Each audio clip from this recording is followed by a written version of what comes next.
Hello guys, good morning. Welcome back to our classes. So we have been successfully entered fourth day. Earlier we learned B forms like is, am, are, was, are, were. Next day have been and has been.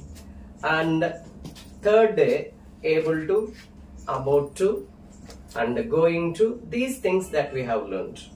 So there are some more expressions are there, a better usage of able to. Able to అనే దాన్ని ఇంకా బాగా ఎలా వాడాలి, ఇంకా pronunciation కానీ మన language skills కానీ పెంచుకోవడానికి ఏబుల్ టు అనేది మనకి ఎట్లా ఉపయోగపడుతుంది చూద్దాం. చూడండి, ఏబుల్ టు అనేది మీరు చూస్తే కనుక ఏబుల్ టు అంటే ఎబిలిటీ అనమాట. ఎబిలిటీ దీన్నే మనం కెన్ లేదా కుడ్ తో ఎక్స్ప్రెస్ చేస్తూ ఉంటాం. I can do it, I can't do it. She can lift the box, she can't lift the box. ఈ విధంగా కెన్ లేదా కుడ్, పాస్ట్ లో నేను ఎబిలిటీ కలిగి ఉన్నాను అంటే కుడ్ అనే వర్డ్ ని మనం యూజ్ చేస్తూ ఉంటాం అనమాట. ఓకేనండి, కెన్ ఆర్ కుడ్. సో ఈ కెన్ లేదా కుడ్ ప్లేస్ లో ఏబుల్ టు అనే ఒక పదాన్ని వాడి కూడా మనం సేమ్ మీనింగ్ ని ఎక్స్ప్రెస్ చేయొచ్చు అనమాట. అర్థమవుతుందండి? సేమ్ మీనింగ్ ని ఎక్స్ప్రెస్ చేయొచ్చు అనమాట. అది ఎలా చేయొచ్చో చూద్దాం. చూడండి, ఈస్, యామ్, ఆర్ అంటే మనకు తెలుసు ఇది ప్రస్తుతాన్ని లేదా ప్రజెంట్ ని రిఫ్లెక్ట్ చేస్తుంది.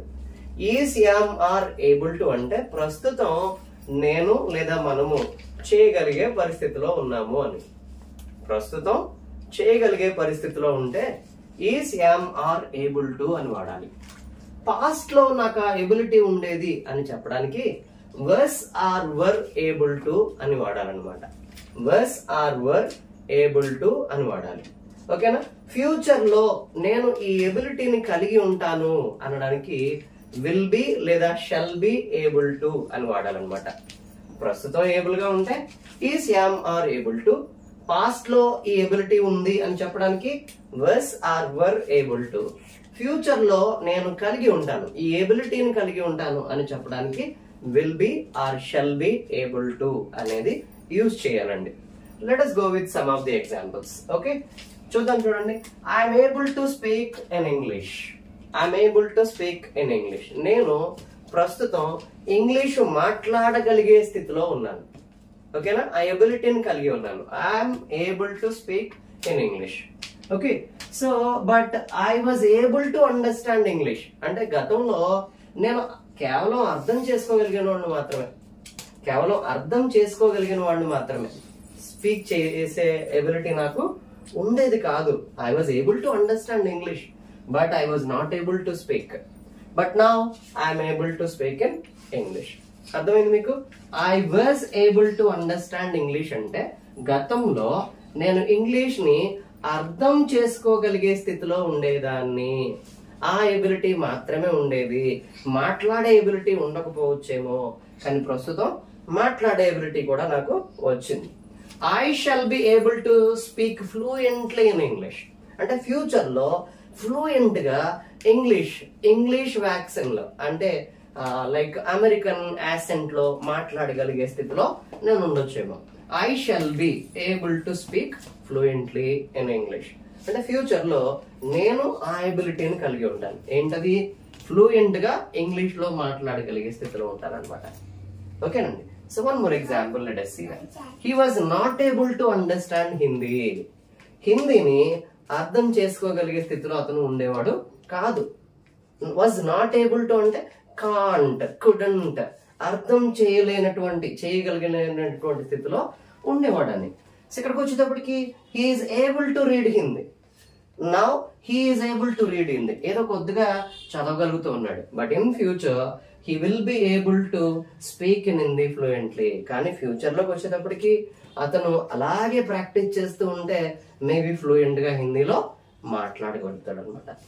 ఓకేనండి, గలను లేదా లేను, ఆ స్థితిలో ఉన్నాను లేదా ఆ స్థితిలో నేను లేను, ఆ ఎబిలిటీని కలిగి ఉన్నాను లేదా ఆ ఎబిలిటీ నేను కలిగి లేను అని చెప్పడానికి ఈ ఎబిలిటీతో మనం నేర్చుకోవచ్చు అనమాట. చూడండి, ఐఆమ్ ఏబుల్ టు అంటే నేను చేయగలిగే స్థితిలో ఉన్నాను. ఐఆమ్ నాట్ ఏబుల్ టు అంటే నేను చేయలేని పరిస్థితిలో ఉన్నాను. ఐ వాజ్ ఏబుల్ టు అంటే అప్పట్లో నేను చేయగలిగే పరిస్థితిలో ఉండేవాడిని. I was not able to అంటే నేను అప్పట్లో చేయలేని పరిస్థితిలో ఉండేవాడిని. ఫ్యూచర్ లో I will be able to help others, maybe ఎదుటి వాళ్ళకి హెల్ప్ చేసే స్థితిలో నేను ఉంటానేమో. And I will not be able to help others, maybe నేను ఎదుటి వాడికి హెల్ప్ చేసే పరిస్థితిలో నేనేమో ఉండనేమో. ఇలా able to, not able to. Is am are able to, is am are not able to. was were able to, was were not able to. will be or shall be able to, will be or shall be plus not able to. అట్లా అన్నమాట. So నేను చేయగలిగే పరిస్థితిలో ఉంటాను, లేదా నేను చేయగలిగే పరిస్థితిలో ఉన్నాను, నేను ఎప్పుడో చేయగలిగే పరిస్థితిలో ఉండేవాడిని అని చెప్పడానికి ఈ ఏబుల్ టు అనే ఎక్స్ప్రెషన్ ని వాడుకుంటామండి. అర్థమవుతుందా? సో మరి కొన్ని ఎగ్జాంపుల్ మనం చూసుకుంటే, children they may not able to identify all the things. Okay, they were not able to identify all the things. చిన్న పిల్లలు అన్నమాట. But when they are educated, when they come to 5th standard, 6th standard, they are able to express themselves. అంటే వాళ్ళని వాళ్ళు express చేసుకునే స్థితిలో ఉంటారు. మరి ఇంటర్మీడియట్ వచ్చేటప్పటికి they will be able to express anything in the universe, anything in their books, anything in the world. ఏదైనా express చేసేయగలుగుతారనమాట. ఆ విధంగా మనం ఈ 3 ఎక్స్ప్రెషన్స్ ని ప్రెసెంట్ ఫామ్ లోను, పాస్ట్ ఫామ్ లోను, ఫ్యూచర్ ఫామ్ లో కూడా వాడుకోవచ్చు అనమాట. ఎక్కువగా ప్రాక్టీస్ చేయండి. నంబర్ ఆఫ్ ఎగ్జాంపుల్స్ మీరు ఓన్ గా ఇవ్వండి.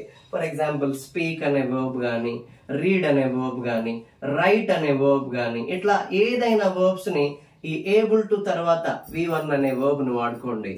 అలా మీరు మీకు తగినట్టుగా ఎక్స్ప్రెస్ చేయండి. Lot of examples that you can prepare and you can learn lot of English. Is, am, are అంటే ప్రస్తుతం, able to అంటే ability ని కలిగి ఉండడం, was or were able to గతంలో ability కలిగి ఉండడం, will be or shall be able to అంటే ఫ్యూచర్ లో జరగాల్సిన థింగ్ లో. ఓకేనా? ఇలాంటి చిన్న చిన్న ఎక్స్ప్రెషన్స్ తో ఇంగ్లీష్ తో ఎలా మాట్లాడేయచ్చు అనే కాన్సెప్ట్ తో మనం వెళ్తున్నాం కాబట్టి let us make it easy speaking in English. I hope you will practice and make everybody knows all these things. Thank you.